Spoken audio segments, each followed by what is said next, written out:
Good morning. We're here to give you an update on the incident that occurred on New Year's Day at 425 on 4th Street here in Sarasota. I'm very proud to announce that our officers have been able to investigate this case since early in the morning at 4:25 a.m. on New Year's Day and have been working diligently over the last 48 hours. Actually, it took them 42 hours to be able to develop a suspect in this case, and actually we have a suspect in custody at this time charged with first-degree murder. I want to make the citizens of our community aware that this is really a rare occurrence. It's not the type of crime that we typically see in the city of Sarasota, but when an incident like this does happen, it is a top priority for our agency. And the patrol officers and the detectives of our criminal investigation division have worked diligently and methodically to be able to ascertain and determine the facts in this case. And they were able to, again, in a short period of time, in less than 42 hours, be able to determine exactly who was the suspect in this case. And I want the citizens and the visitors and the community of the city of Sarasota to feel safe and know that we do have a suspect in custody at this time. They are in jail, charged with the first-degree murder. And we feel like this will bring some closure to the family of Mr. Johnny Luna. And the subject that is in custody at this time is Jorge Lopez, and he is again in custody and charged with first-degree murder in this case. I'm very proud of the detectives, the individuals that you see behind me. They deserve a lot of credit. They have gone nonstop with very little sleep, and it just shows the dedication that the officers in our police department have. So at this point, I will open it up to any questions.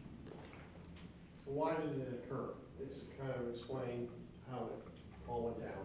Well, this is still an active, ongoing investigation, and you all should have gotten a copy of the probable cause affidavit, which details as much of the information that we're able to provide to you right now. What our officers responded to on New Year's Day was a stabbing that occurred on 4th Street. And based on that incident and some of the evidence found at the scene, our officers were then able to investigate and determine that Mr. Jorge Macias Lopez was the suspect in the case and has been charged with the murder. Was it a disagreement, or I mean, what was it? What led to the murder? Well, again, this is a very fluid investigation. All of those facts will come out as the trial comes out, and I'll just leave it to you to read the probable cause affidavit to determine the facts in this case.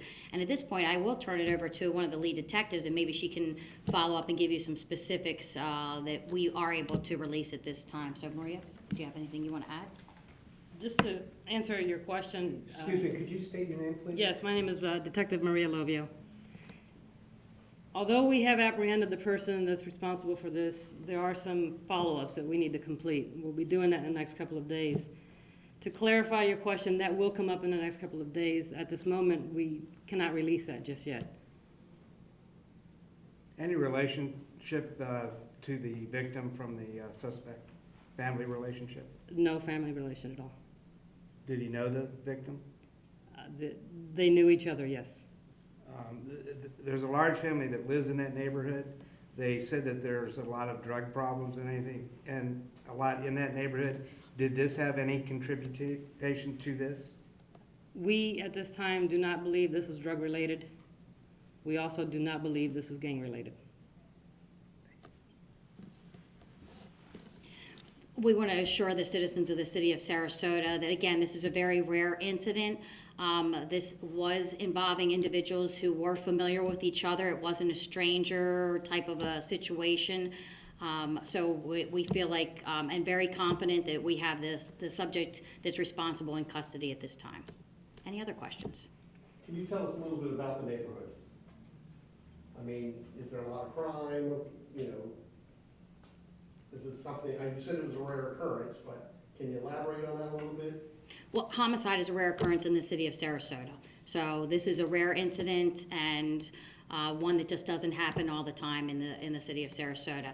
I have no specific information for you about crime in the neighborhood that you're talking about specifically, but in the city of Sarasota, this is just an unusual occurrence.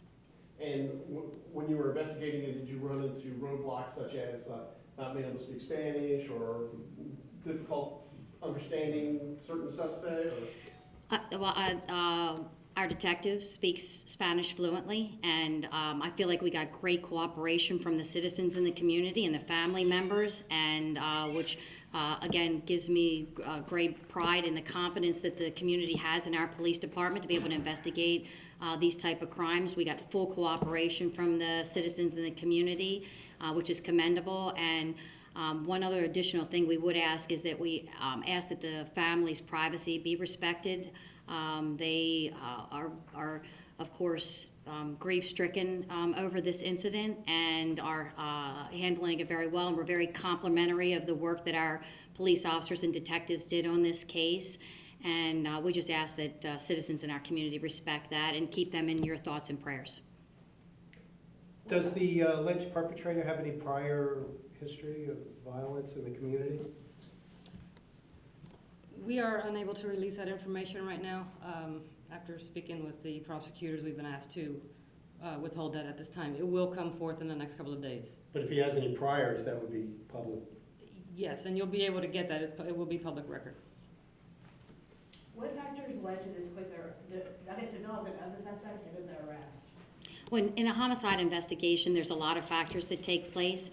Usually you'll look at the physical evidence. You also interview a lot of witnesses, and that's what you do. You look at the physical evidence as well as the testimony of individuals that were witnesses prior, during, and then after the incident. And that's how our investigators were able to piece together the facts in this case to be able to determine exactly who committed this crime. And again, it takes a lot of hard work. The detectives worked 42 hours just about straight with very little sleep, and that's really important in a homicide investigation, to work at that hard. As you've seen on the TV shows, the first 48 are really the critical time to be able to solve this. And while this is a type of incident that doesn't usually happen in Sarasota, the team that's standing behind me and the individuals that were involved in this case were quite impressive, because this is not an easy type of a case to investigate, but they acted like professionals and were tenacious in following up every single lead and interviewing witnesses and getting statements and following the trail that the evidence took us to. So I'm quite proud and impressed with the work that our detectives did, and they deserve so much credit for it. And you talk about the trail of evidence. I'm not asking you to say something that you haven't already said, but what was it that led you to arrest this guy? The evidence that we followed along the way. We found a knife at the scene. We found the individuals that had witnessed before, during, and after. We spoke with them. And at one point, you look at all of those facts, and it actually led right to the individual that we have under arrest. And that's how our officers were able to make the determination that he was the one. We believe that he is the one that committed this crime, and that the citizens in Sarasota should feel safe knowing that he is behind bars.